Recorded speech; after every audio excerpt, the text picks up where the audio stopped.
यहां पे अगर चाइना को बेस मिल जाता है एग्जैक्टली एट दिस लोकेशन, अगर चाइना को बेस मिल जाता है और चाइना कहता है कि यहां पे हम एक या दो स्क्वाड्रन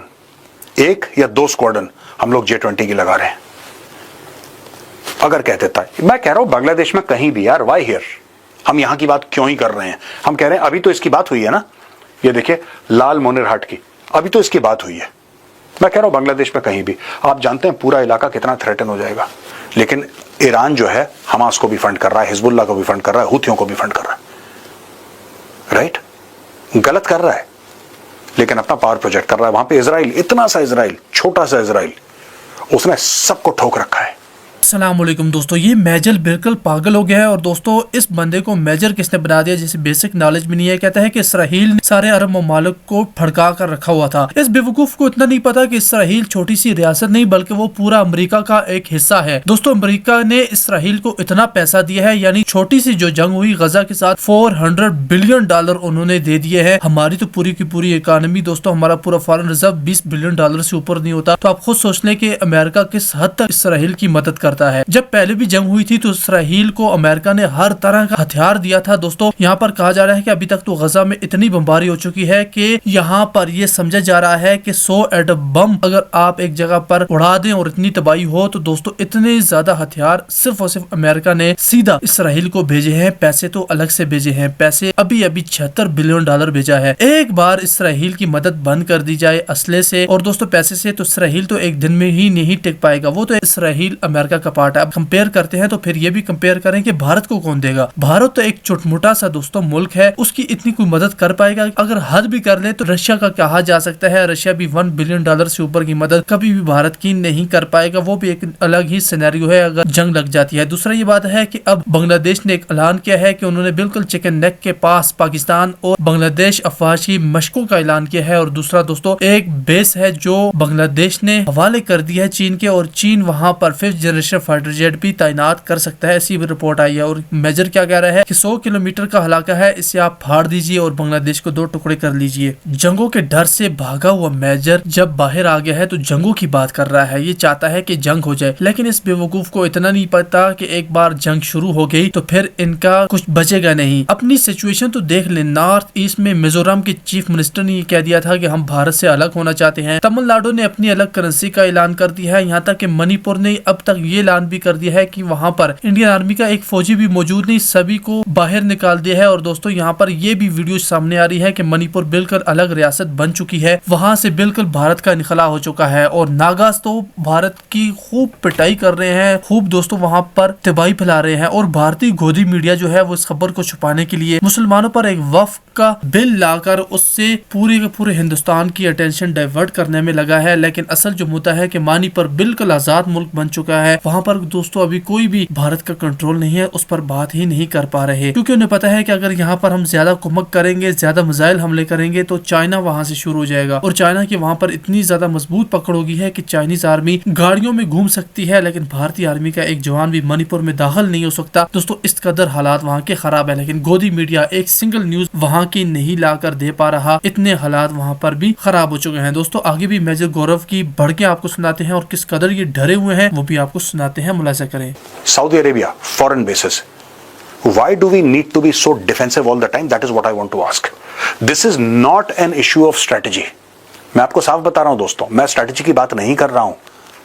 ये जो लोग मुझे मैसेज भेजते हैं, ये कैसे हो सकता है, ये कैसे हो सकता है, ऐसा तो हो ही नहीं सकता, ये तो बड़ा सिंपलिस्टिक है, ये तो आपने ऐसे ही बोल दिया। कोई कह रहा है कि जी ये तो ऐसे ही आपने जेम्स बॉन्ड टाइप का सोल्यूशन है। नहीं, it's not a question of a simplistic solution. ये आपका ये वाला जो इलाका है आपका the Siliguri corridor, chicken neck, ये आपका परमानेंटली थ्रेटेंड रहेगा, राइट? आप एक बात बताइए, बिलांद भर का बांग्लादेश, इतना बड़ा भारत, ये देखिए इतना बड़ा भारत, कितने बांग्लादेश उसमें फिट आ जाएं? ये बांग्लादेश क्या कह रहा है आपसे? बांग्लादेश क्या कह रहा है? बांग्लादेश इधर इस एरिया में यहां पे ISI को लेकर आया, पता है ना आपको? Bangladesh got ISI here. Bangladesh ये कह रहा है कि हम पाकिस्तान के साथ मिलिट्री एक्सरसाइजेस करेंगे, यानी कि पाकिस्तान आएगा, पूरा घूम के यहां पे आएगा, बिल्कुल यहां पे जाके ये लोग एक्सरसाइजेस करेंगे, बिल्कुल चिकन नेक के पास। ऐसा वो धमकी दे रहा है। बाद में करेगा जो करेगा, लेकिन उसकी तरफ से एक औपचारिक एक बयान आ गया कि we will do military exercise Pakistan, हम भी जाएंगे वो लोग भी आएंगे। राइट यहां पे एक और बात चल रही है, अभी औपचारिक रूप सामने नहीं आई, लेकिन ये भी बात चल रही है कि लाल मुनिरहाट ये जगह है, यहां पे एक बेस है, पुराना बेस है। चाइना ने बोला है कि लाल मुनिरहाट बेस हमें दे दो। ये चाइना कह रहा है बांग्लादेश को। ये गया था ना कटोरा लेके भीख मांगने के लिए शी जिनपिंग के पास। अब लोग कह रहे हैं धीरे धीरे कि ये जो बेस है ये मांगा, अभी ये मीडिया में नहीं आया है, ये उड़ती उड़ती खबर है, लेकिन ये आएगी, आज नहीं तो 4 महीने 6 महीने के बाद आएगी कि चाइना ने बोला है कि भाई ये बेस हमें चाहिए। अब आप इसको देखो जरा, मैं आपसे पूछना चाहता हूं, यहां पे अगर चाइना को बेस मिल जाता है एग्जैक्टली एट दिस लोकेशन, अगर चाइना को बेस मिल जाता है और चाइना कहता है कि यहां पे हम एक या दो स्क्वाड्रन हम लोग J20 की लगा रहे हैं, अगर कह देता है, मैं कह रहा हूं बांग्लादेश में कहीं भी यार, वाई हियर, हम यहां की बात क्यों ही कर रहे हैं। हम कह रहे हैं अभी तो इसकी बात हुई है ना, ये देखिए लाल मुनिरहाट की, अभी तो इसकी बात हुई है। मैं कह रहा हूं बांग्लादेश में कहीं भी, आप जानते हैं पूरा इलाका कितना थ्रेटन हो जाएगा, पूरा इलाका कितना थ्रेटन हो जाएगा हमारा, राइट। वहां पे अमेरिका कह रहा है कि हमें बेस बनाना है, चलो अमेरिका को हम एक लेवल से 100% नहीं पर एक लेवल से फ्रेंडली पावर तो कंसिडर कर सकते हैं, कम से कम हमला नहीं करेगा। चाइना तो हमला कर चुका है इन द पास्ट।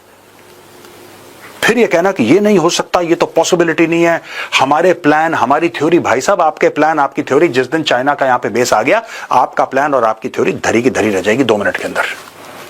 इसलिए मैं कह रहा हूं, बार बार कह रहा हूं, डोंट वेट कि पाकिस्तानी कारगिल पे अटैक करें, राइट, या पाकिस्तानी 1965 पे अखनूर पे चढ़ दौड़े, या फिर पाकिस्तानी अटैक करें 1947-48 में, हमें पता लगे, फिर उसके बाद हम अपने ट्रूप्स डालें। Please, this is not the time to be reactive, this is the time to be proactive. अगर आपको लगता है कि ये सही है तो सही है, अगर आपको लगता है, आपसे मेरे मतलब भारत को, भारत के जो पावर स्ट्रक्चर है उसको, जो भी डिसीजन मेकर्स हैं, अगर आपको लगता है सही है तो सही है।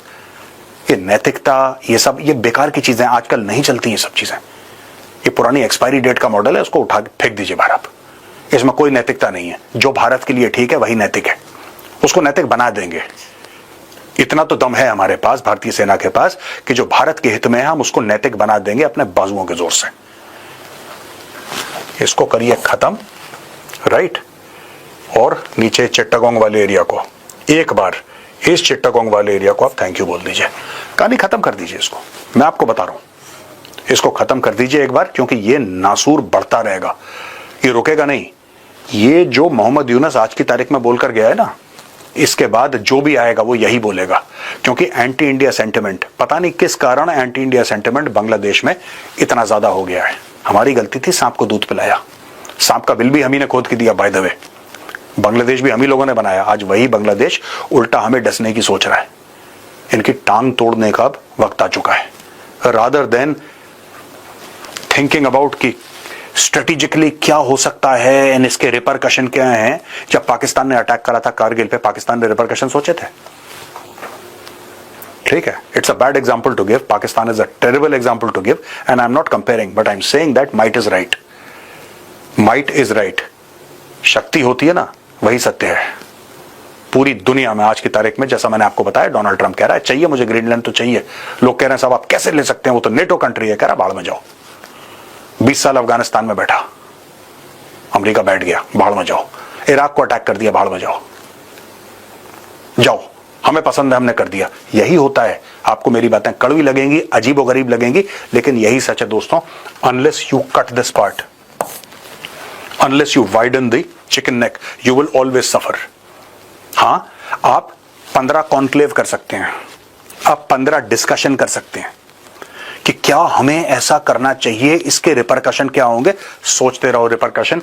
एक दिन यहां पे लाल मुनिरहाट में J20 का स्क्वाड्रन बैठेगा, जिस दिन चाइना का, उस दिन मैं पूछूंगा कि आप क्या रिपरकशन होंगे ये बताओ। अभी भी वक्त है, मैं बता रहा हूं। आदेश दीजिए, खत्म कर दीजिए मैटर को।